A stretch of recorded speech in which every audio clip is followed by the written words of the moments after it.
ana malee jecha ana malee jedhu kana baay'ee baay'istee jirta. Tarii bakka ammaa kana na dhabuu dandeessa.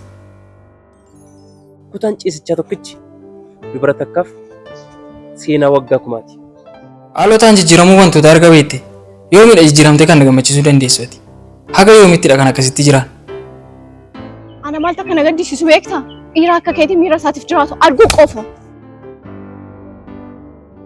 Hawwii. Jechoonni mimmiidhagoo fi hawwatoo ta'an jireenya kee yookiin egeree kee borii murteessu akkasitti yaadataan baay'ee dogongoraa jirtan.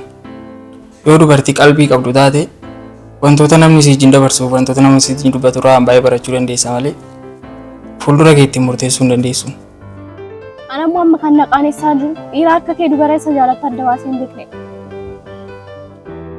Waan haasoftu kana beektaa? Akkamitti akkanatti yaadda? Ambeenyaan jaalladhu bara. Ani immoo sin jaalladhu bara. An garuu baay'ee si jaalladha. Kun miira yerooti.